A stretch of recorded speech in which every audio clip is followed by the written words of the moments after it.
पत्नी को गोली मार दी है। पति ने पत्नी को गोली मारी है। घरेलू कलह की वजह से उसने इस वारदात को अंजाम दिया है। महिला की हालत गंभीर बताई जा रही है। शराब पीने गुटखा खाने को लेकर विवाद हुआ था और इसी झगड़े में पति ने पत्नी को गोली मार दी, जिसकी हालत बहुत गंभीर इस वक्त बताई जा रही है। मेरठ से इस वक्त की ये खबर है। मेरठ में ये महिला जिसकी तस्वीर आप देख रहे हैं हॉस्पिटल में भर्ती है, जिसे इसके पति ने ही गोली मारी है और विवाद की वजह शराब और गुटखा जिसके इस्तेमाल की मनाही की गई थी पत्नी की ओर से, लेकिन पति ने गुस्से में पत्नी पर गोली चला दी।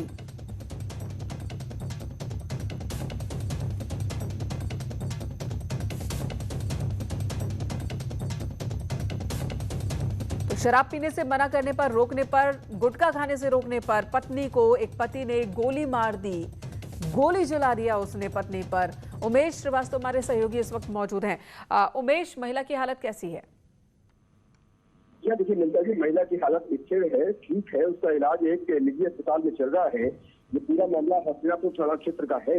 हसीनापुर थाना क्षेत्र के गांव गणेशपुर में पान मसाला खाने का विरोध करने पर युवक ने पत्नी को गोली मार दी है। उसे मेरठ के एक अस्पताल में भर्ती कराया गया है। थाना क्षेत्र के गांव गणेशपुर निवासी नेपाल के 2 बेटे लोकेश और आदेश की शादी 6 महीने पूर्व हुई थी। नौचंदी थाना क्षेत्र की रहने वाली उमेश, क्या आरोपी पति को पुलिस ने गिरफ्तार कर लिया है? उसके पास जो हथियार वो लाइसेंसी है या कट्टा? यह देखिए, आरोपी पति को पुलिस ने गिरफ्तार कर लिया है। कुछ देर पहले अभी हमारी एसओ से बात हुई और साफ तौर पर बताया कि आरोपी को गिरफ्तार कर लिया गया है। लेकिन जो परिजन है उन्होंने यही बताया है कि लोकेश पान मसाला खाता है और पत्नी काजल इसका विरोध करती है और दोनों में इसी बात को लेकर आए दिन विवाद होता रहता था और इसी विवाद के चलते देर रात में झगड़ा हुआ और उसने गोली चला दी। उसके पेट में गोली जाकर के लगी है। अस्पताल में चल रहा है। जी उमेश, धन्यवाद इस वक्त पूरी जानकारी देने के लिए। तो नशा करने पर रोकने से पति को इतना गुस्सा आया कि पति ने पत्नी पर गोली चला दी। फिलहाल पुलिस ने आरोपी को गिरफ्तार कर लिया है। कुछ महीने पहले ही दोनों की शादी हुई थी, लेकिन अब देखिए हालात कहां तक पहुंच गए नशे की वजह से ही।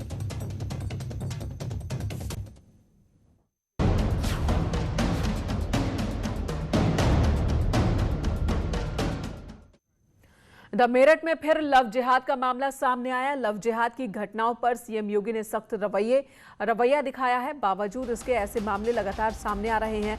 बताया यह जा रहा है कि मेरठ के खैरनगर में अदनान नाम के लड़के ने हिंदू बनकर एक लड़की को प्यार के जाल में फंसाया, फिर 4 महीने तक बंधक बनाकर रेप की वारदात को अंजाम दिया है। फिलहाल आरोपी पुलिस की गिरफ्त में है। ये मामला सामने आया है। बीते 4 महीने से इस लड़की को आरोपी ने बंधक बनाकर रखा था और उसके साथ जबरदस्ती की जा रही थी। हिंदू बनकर इसने इस लड़की के साथ दोस्ती की और फिर प्यार के जाल में फंसाया। मैं मेघालय की रहने वाली है। दिल्ली में अपनी मौसी के पास ये लड़की रहकर पढ़ाई कर रही थी और वहीं से ये अदनान नाम का युवक जो खैरनगर निवासी थाना दिल्ली गेट, ये वहाँ से लॉकडाउन के टाइम पे 3-4 महीने पहले इस लड़की को वहाँ से अपने घर लाया और यहाँ पे लाकर इसने उस लड़की को उसे कैद, एक तरीके से कैद कह सकते हो आपकी, कैद कर लिया और उसमें जो है अभी 170 नशे की गोलियां जो है बरामद हुई हैं पुलिस को और अदनान के नाम एफआईआर की गई है इसके अंदर। अदनान के अलावा परिवार, क्योंकि और भी उसकी अदनान की माता, अदनान के पिता या भाई बहन जो भी परिवार में रहा है, उसमें एफआईआर में पुलिस ने सिर्फ अदनान का ही नेम्ड करा है और हम ये लोग ये मांग उठा रहे हैं कि इसके अंदर परिवार के और भी लोग सम्मिलित इसके अंदर हैं कहीं ना कहीं। तो अदनान जिसने हिंदू बनकर एक महिला से दोस्ती की, एक लड़की से दोस्ती की और 4 महीने से उसे अपने घर में बंधक बनाकर रखा हुआ था। नशे की गोलियां भी इसके घर से बरामद की गई हैं। हालांकि पुलिस ने जो कार्रवाई की है उस पर भी सवाल उठाए जा रहे हैं। हिंदू संगठनों की ओर से इनका कहना है कि पुलिस हल्की कार्रवाई कर रही है। सिर्फ अदनान को ही आरोपी बनाया गया है, जबकि पूरी फैमिली की इसमें मिलीभगत है, क्योंकि जब इस लड़की को लाकर अपने घर पर इसने बंधक बनाकर रखा था, पूरी फैमिली को इस बात की जानकारी है। किसी ने भी इसका विरोध नहीं किया। निखिल अग्रवाल हमारे सहयोगी इस वक्त हमारे साथ मौजूद हैं। निखिल, अदनान लड़की को अपने घर लाता है, पूरे परिवार को इसकी जानकारी है, 4 महीने तक उसे बंधक बनाकर रखता है और पुलिस पर एक बार फिर आरोप यही कि पुलिस ठीक से कार्रवाई नहीं कर रही।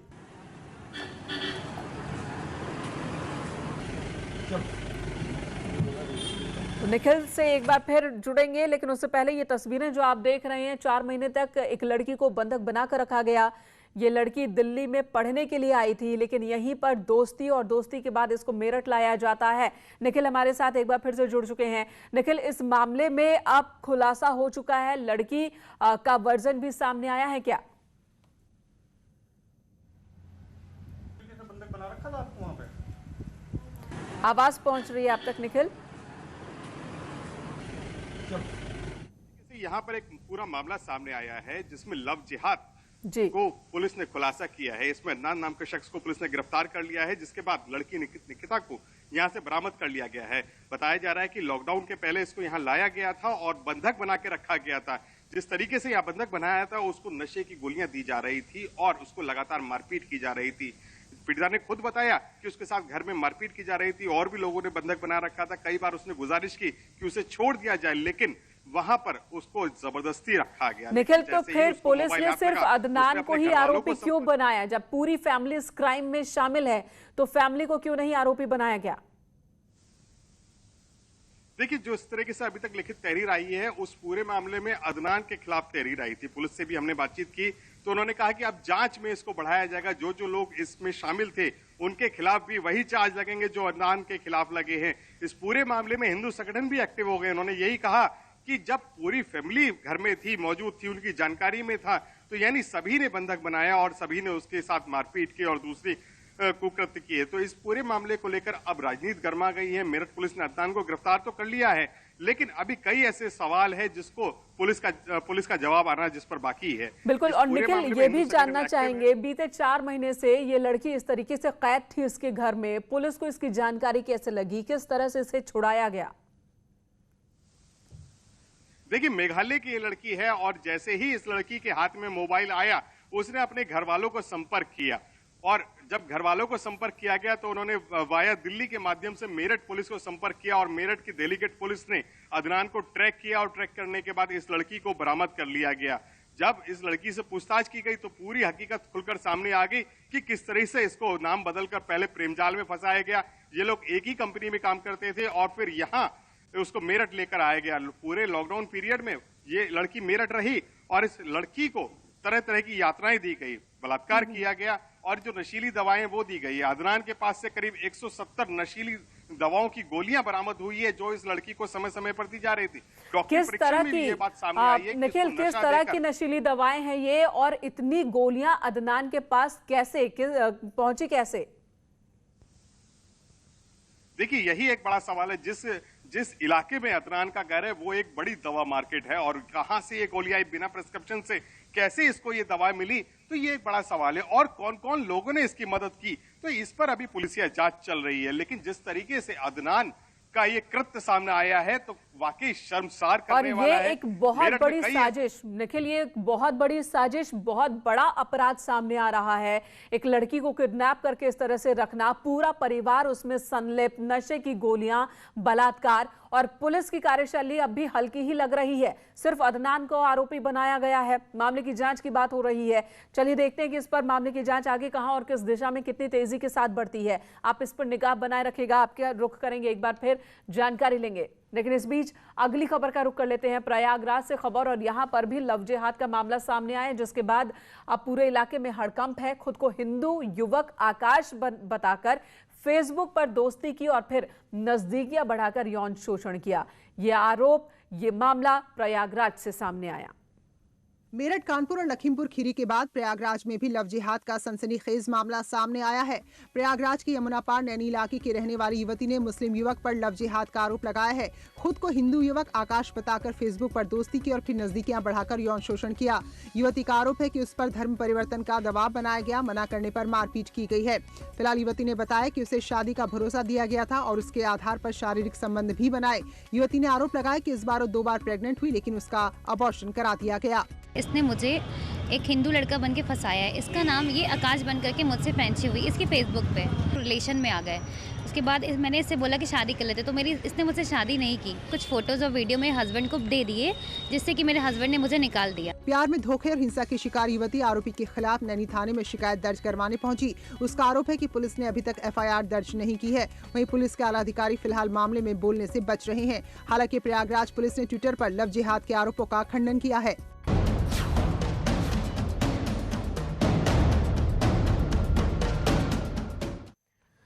उधर अमरोहा के रहने वाले इरम के 26 अगस्त को दिन दहाड़े कत्ल कर दिया जाता है। हत्या करने वाले बड़े आराम से भाग निकलते हैं और किसी को भनक तक नहीं लगती। पुलिस मामला दर्ज कर हत्यारे की तलाश कर रही होती है और तभी इसी बीच नया मोड़ आ जाता है। आखिर इरम को क्यों मारा गया? क्या तांत्रिक ने उसका मर्डर करवाया था या कोई और जो चाहता था कि उसकी जिंदगी इस इरम से निकल जाए?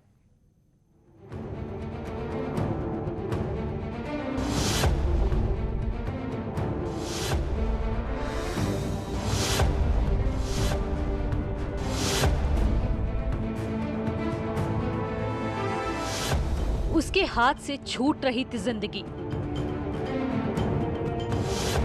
पार्टनर को पाने के लिए बेकरार थी। कोई था जो छीन रहा था उसका हक। लेकिन क्या प्यार पाने के लिए उसी ने कत्ल कर डाला? एक कत्ल कई किरदार।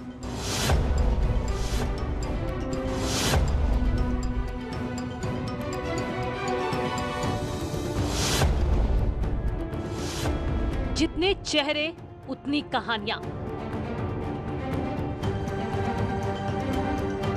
क्योंकि मैं अपनी जिंदगी से इतनी तंग आ चुकी हूँ कि मेरे पास सिवाय मौत के कोई रास्ता नहीं है। जान का खतरा, लेकिन जान लेना कौन चाहता था? नशा करके बैठी है, बाप बाप के साथ साथ तू भी पीने लगी। आज तू पीती थी ना, उसके साथ में बैठते रहो हैं तो बाप के साथ। अब आज तूने पी ली सदमे में अकेले बैठ के। तो तू पीती थी ना, अब तो आज तूने आज सदमे में अलग ही पी ली बैठ के। तू उससे बात करा दे। कौन से ब्रांड की पी है? क्या मेरा होगा पता अंजाम नहीं। क्या करेगी बता? क्या करेगी बता? क्या करेगी मेरा अंजाम? तू मेरा अंजाम क्या करेगी? तुम दोनों ने मुझे इतना परेशान कर लिया, मरने पर मजबूर कर दिया। आखिर ये सायरा कौन है जो बार बार इरम से कह रही है कि उसे फोन दो? और मैं तुम दोनों तेरे बाप ने मुझे मरने पे मजबूर ना करा। तेरे बाप ने मेरे बच्चे तो बर्बाद होंगे, लेकिन तुम दोनों को भी मैं किसी लायक छोड़ूंगी नहीं, ये ध्यान रखना। मैं अपनी जान से जाऊंगी ना जाऊंगी, तो ये ध्यान रखिए। पहली फुर्सत में मार, चल मार, पहली फुर्सत में मार। पहले तुझे मार के और तेरे यार को मार के सब मरूंगी। मार, पहली फुर्सत में मरी ना।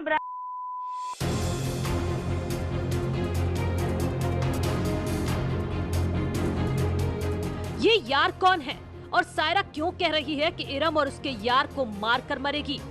आखिर इस परिवार में ऐसा क्या चल रहा था जिसको लेकर दो महिलाएं आपस में लड़ रही थी? ये ध्यान रखिए, तुझे और फुरकान को छोड़ूंगी नहीं मैं। तुझे और फुरकान को छोड़ूंगी नहीं मैं। हैं? तू कैसी औरत है? अपने ही आदमी को मार रही है? क्यों? तुझे तो फिर क्या करा जाएगा उसका? हैं? अरे सायरा इरम को बार बार धमकी दे रही है कि तुम्हें और फुरकान को छोड़ूंगी नहीं, और इरम कह रही है कि तुम्हारे बाप ने मेरी जिंदगी बर्बाद कर दी।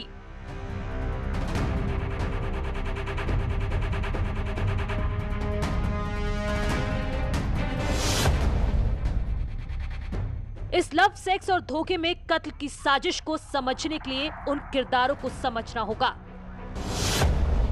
ये है सूफी आकिल, जिसके बारे में कहा जाता है कि ये तांत्रिक है और अपनी तंत्र विद्या से महिलाओं को बस में कर लेता है। ये सायरा है, सूफी आकिल की बेटी, जो फोन पर इरम को जान से मारने की धमकी दे रही थी। ये है इरम, जिसका कत्ल कर दिया गया है, जो अक्सर सायरा के पिता पर गंभीर आरोप लगाती थी। और इस कांड का सबसे खास किरदार है फुरकान, जो सायरा का पति है, और आरोप है कि इरम के प्यार में ऐसे फंस गया था कि सायरा की जिंदगी में भूचाल आ गया था। उलझे रिश्तों में कत्ल की इस कहानी में सूफी आकिल का किरदार सबसे संदिग्ध था। हत्या से पहले इरम ने आरोप लगाया था कि सूफी आकिल उसकी इज्जत से खेलता है और उसी की वजह से इरम की जिंदगी तबाह हो गई। और अगर मैं मर जाऊं या ये मुझे मार दे तो इसका जिम्मेदार ये है। इसका नाम है सूफी आकिल, आबिद का बेटा है ये मेरा मुंह बोला मामा बना हुआ है। 27 अगस्त को जब इरम की हत्या की खबर आई तो ऐसा लगा कि तांत्रिक सूफी आकिल ने ही इसकी हत्या कराई। लेकिन जब मामले की जांच शुरू हुई तो अवैध संबंधों की वजह से रिश्तों में खड़ी दीवार नजर आने लगी। आरोप है कि सूफी आकिल का दामाद फुरकान इरम से मोहब्बत करने लगा था। सुंदर इरम के साथ वक्त बिताता था, इरम के हुस्न का दीवाना हो गया था। वहीं सायरा की जिंदगी में फुरकान को कोई दिलचस्पी नहीं थी। सायरा को ना तो वक्त देता था और ना ही वो मोहब्बत जिसकी वो हकदार है। सायरा को इस बात की जानकारी हो गई थी कि फुरकान उससे बेवफाई कर रहा है और इरम की पहलू में ज्यादा वक्त गुजारता है। कुछ तस्वीरें भी सायरा के शक को पुख्ता करती हैं, जिसमें इरम और फुरकान एक साथ आपत्तिजनक स्थिति में दिखाई दे रहे हैं। फुरकान जब भी सायरा से दूर होता था वो इरम को फोन करती और फुरकान से बात कराने के लिए कहती। उसे लगता था कि फुरकान उसी के पास है, इसीलिए बार बार फोन कर बात कराने के लिए कहती। अरे भौंक ना, क्या भौंक रही है मुझसे? फोन दे मुझे। अबे काय के लिए मेरे पास है क्या? बकवास करी जा रही है मेरा है? तेरे पास ही है ना, फोन दे मुझे। पी ली क्या तूने आज? नशा करके बैठी है? तू पीती है ना रोज? बाप के साथ तू भी पीने लगी? आज तू पीती थी ना उसके साथ में बैठ के रोज, हैं? तो बाप के साथ अब आज तूने पी ली सदमे में अकेले बैठ के? तो तू पीती थी ना? तूने आज सदमे में अलग ही पी ली बैठ के? तू उससे बात करा दे। कौन से ब्रांड की है? क्या करेगी बता? बहुत क्या करेगी बता? क्या करेगी मेरा अंजाम? तू मेरा अंजाम क्या करेगी? तुम दोनों ने मुझे इतना परेशान कर लिया, मरने पे मजबूर कर दिया। पर मैं तुम दोनों का बाप ने मुझे मरने पे मजबूर ना करा दूंगी। तेरे बाप ने मेरे बच्चे तो बर्बाद होंगे, लेकिन तुम दोनों को भी मैं किसी लायक छोड़ूंगी नहीं, ये ध्यान रखना। मैं अपनी जान से जाऊंगी ना जाऊंगी, तो ये ध्यान रखिए। पहली फुर्सत में मार, चल मार, पहली फुर्सत में मार। पहले तुझे मार के और तेरे यार को मार के सब मरूंगी। पहली फुर्सत में मरी ना बैठी तू कल, ये ध्यान रखिए। और फुरकान को छोड़ूंगी नहीं मैं, तुझे और फुरकान को छोड़ूंगी नहीं मैं। है तू कैसी हो रही है? अपने ही आदमी को मार रही है? क्यों? तुझे तो फिर क्या करा जाएगा उसका? अरे ये ऑडियो इस बात का सबूत है कि सायरा कैसे इरम को अपनी जिंदगी से निकालना चाहती थी। सायरा और इरम की बातचीत का एक ऑडियो भी वायरल हो रहा है। बताया जा रहा है कि कत्ल के पहले का ये ऑडियो है। हेलो, बता कहाँ है तू? आ गई ना हसनपुर, आ गई हसनपुर, आ फटाफट। कहाँ है अरे मैं तो तेरी तू जो मेरे सामने आई है तो क्या भाग गई? हसनपुर में हूँ, आजा। मैं अमरोहा में खाना बना रही हूँ। बात कराऊँ? हैं? बात क्या कराऊँ? हसन चल, रुकी भी हो हसनपुर। आ एक बात। हाँ मैं आ रही हसनपुर। तू आ रही भागती भी जब हसनपुर आई तू आ। तू 26 अगस्त को हसनपुर की सड़क पर ही इरम को मार दिया गया था। वो तलाक के मामले में कोर्ट गई थी। बताया जा रहा है कि उसी दौरान उसकी हत्या कर दी गई। उसका परिवार टूटा 14 साल के बाद। 14 साल बाद जी। फिर उसके बाद किस तरीके से आप उसने न्याय की गुहार लगाई इरम ने? कैसे उसका किन लोगों ने उसका शोषण किया? कोर्ट में 3 तलाक का केस डाला था। किसने? इरम ने, कि मुझे तलाक चाहिए। क्यों? काम नहीं करता था वो, मारता था, शराब पीता था।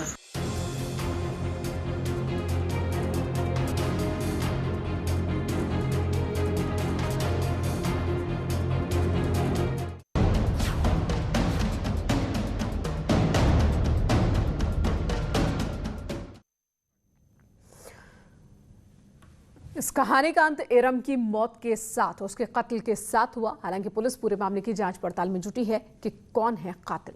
फिलहाल रुकेंगे एक ब्रेक के लिए, खबरों का सिलसिला जारी है।